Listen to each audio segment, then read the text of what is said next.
welcome to the Drawing Podcast with Wesley Bear. I am your host, and this is just a unique opportunity for me to put myself out there and to really display my talents and what I love to draw, and just to show my growth as an artist. I've loved animals all my life, and I always enjoyed learning about animals. I love going to zoos and stuff. I have an associate's degree in zookeeping that didn't work out, but I wanted to do something with animals, and so in the last couple of years I've decided to grow my talents with my drawing and to really put myself out there. I have several books, which I'll talk about later. But we're going to do two things with this podcast. First is we're going to have a small, probably 6 to 10 minute segment talking about the animal that I'm actually drawing for the day. And then we're going to transition to talking about drawing techniques and just kind of my style of drawing and just some tips and some hints. Maybe nothing profound or anything really deep insight, but at least kind of just give you some look into my process and some advice I may have for just beginning drawers. I am no way an expert, and there's plenty of other people if you want more professional work, but this is just kind of like a beginner's podcast for drawing. So hopefully this will help you in some way. So today we are drawing an animal called the yellow rumped leaf-eared mouse, which is a rodent from the southern part of South America, particularly along the Andes Mountains in the region of Argentina and Chile.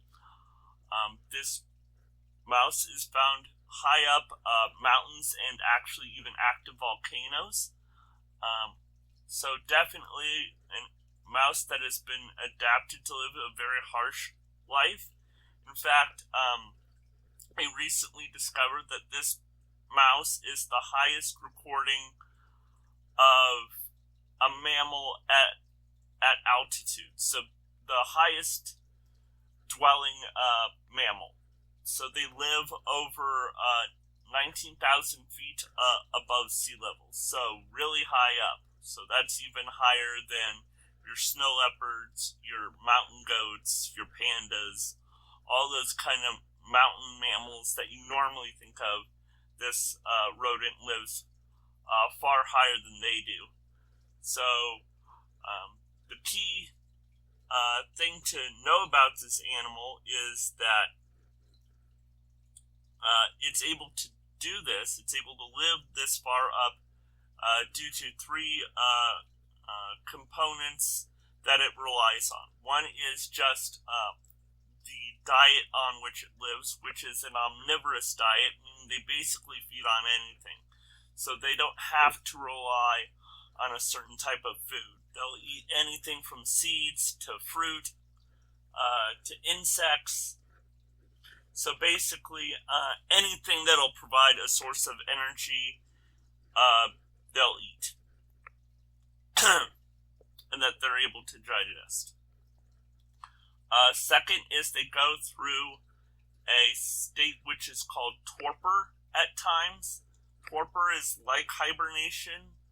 So, just like with bears, how they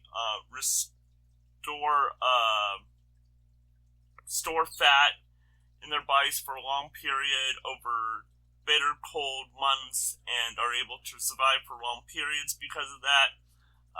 These mice do something similar, but just not as deep or long lasting. So most of these torpor states last only a few weeks rather than months, and they also not as deep as hibernation. So they'll actually occasionally even wake up every once in a while for a bit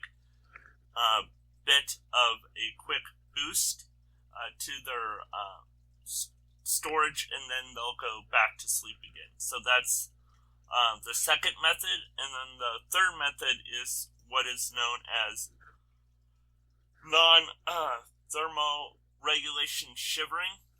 Well, non-shivering thermoregulation, pardon me.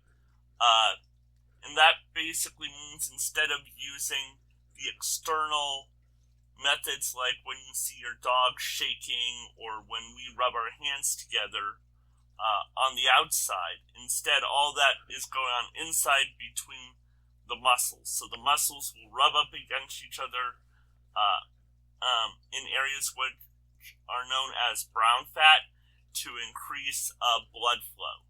So that method keeps the blood continually flowing throughout the entire body and thus continuing to warm the animal, even in harsh, cold weather. So those are the three main factors that keep these animals warm. Now, as we transition to the drawing, we're going to talk about what the animal looks like. So this is an overall slightly larger than normal mouse, but not much more so. It's known for having mostly brown to grayish fur, pink paws, pink tail, your normal kind of twitchy mouse nose, bent up a bit, but the two characteristics, of course, that make the yellow-rumped leaf-eared mouse stand out are its extra long ears, which are almost irregularly shaped, almost in the shape of a leaf, not quite, but apparently someone thought that's what it looked like, so that's why they're called leaf-eared mouse.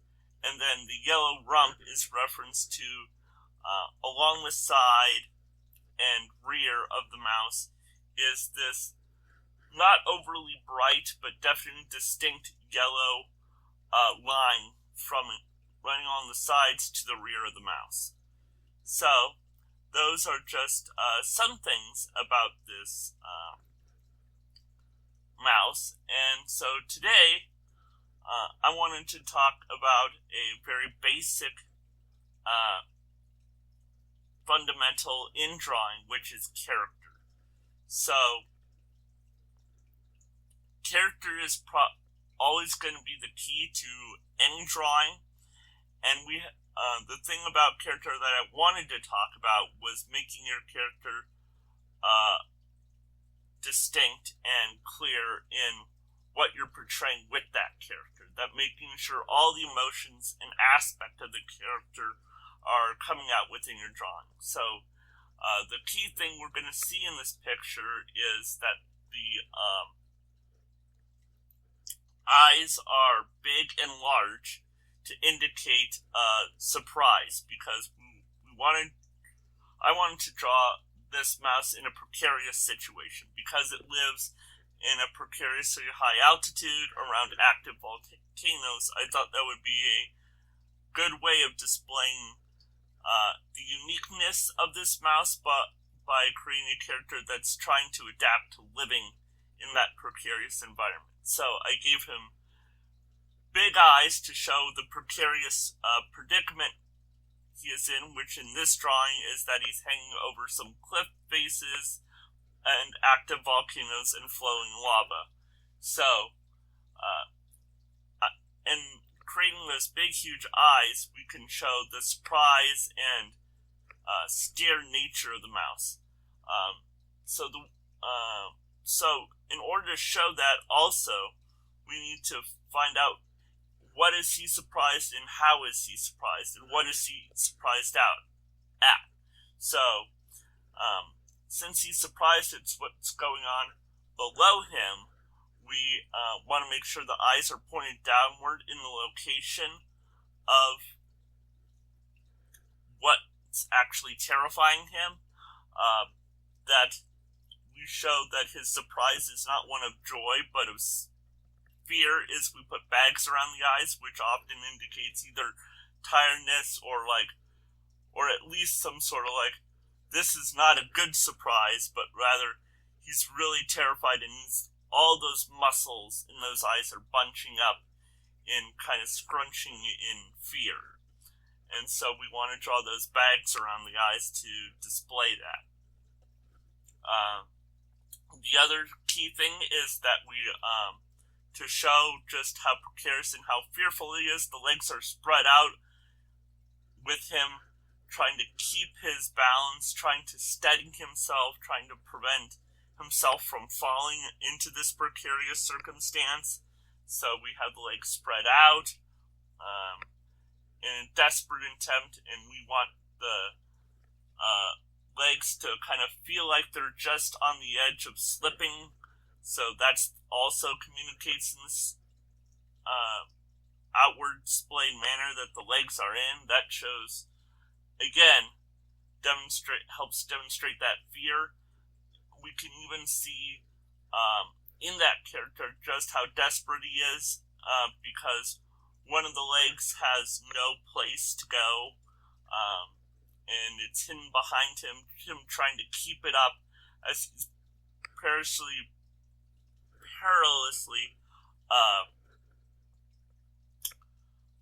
in a situation where he has no place to place that fourth leg, and he's only on 3 ledges. We can also display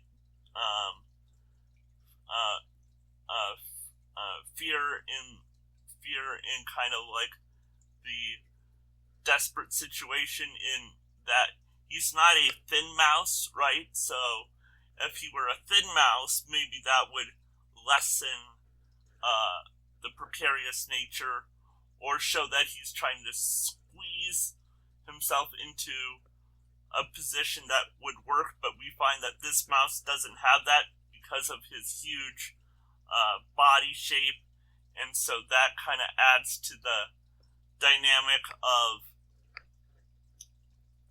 him being in trouble, and that he doesn't have a lot of room in which to squeeze himself into a less precarious situation. And in fact, he's almost like afraid that he's going to roll into or off of the mountain into the lava. So that's another thing. And then, of course, the key thing that also helps display that, especially within the face, is the smile that we have, or grimace, I should say, of just how tightly he's trying to keep all this together, right? His grimace indicates that he's just doing everything possible to hold on, and he doesn't know how far along he can hold on, but he's going to try and hold on to this precarious situation. So those are just some things we need to do in order to create character in this situation. And those can be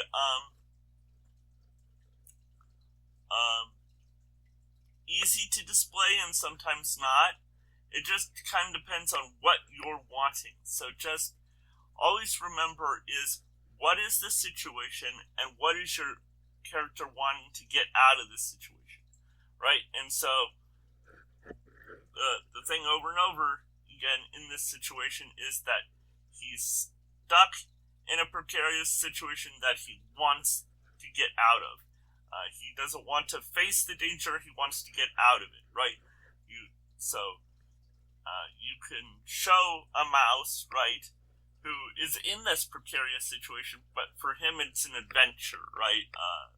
I think of Rumped from Narnia, willing to face any danger kind of thing, right? So we could do that instead, like him treating the whole scenario as if it were nothing and were an easy thing for him, right? We could do that even with the same kind of situation, right? So situations don't always translate to character. Situations can often display characters because we know how a general person would react in that situation, but we're dealing with animals, and so they may not have the same kind of feelings or emotions we have, so it's not that they don't, but they're not always the same, and they don't react to things in the way exactly we would all the time. And it's just a matter of also just building up a character that the character you want to see. Do you want to see a fearful character in this situation or a brave character in this situation? So we could easily reverse this situation just even using the same environment. So that's a key aspect to know and think through when drawing, is that situation doesn't always denote character. So just always be aware of that. Just create the character and just think about how they would react to any situation. Every character will react to every situation differently than it would another character. And knowing that will create interesting, dynamic characters. So those are just some hints on drawing, and then just some general hints on character that we could easily pull out just by thinking about those general principles. Again, we don't have to go too deep. It's just a matter of you being aware of those and saying, is this what I want to communicate? So there you are. There's the first episode. Sorry if I sounded a little nervous and talked a little fast. Been trying to work on this technique and kind of figure out what works best. If I need to go a little slower, please let me know. But I think that went well, and hopefully you enjoyed the process and getting to hear all this. So, thanks for listening, and if you want to check out my two books, I have a book called The Caricatures of Oz, and a book called Caricatures of the Ocean, Shocking Sharks and Radical Rays. Both of those are on Amazon under the name Wesley Bear, and hopefully I will also have a website up soon. I gotta get it restarted, and hopefully that'll all work out. But my website, if you need to contact me through email, will be at theencouragingcartoonist.com. So thanks for listening, and hope you enjoyed this first episode in the Drawing with Wesley Bear podcast. Have a wonderful day, and enjoy drawing nature and just being out in nature. And have a wonderful day.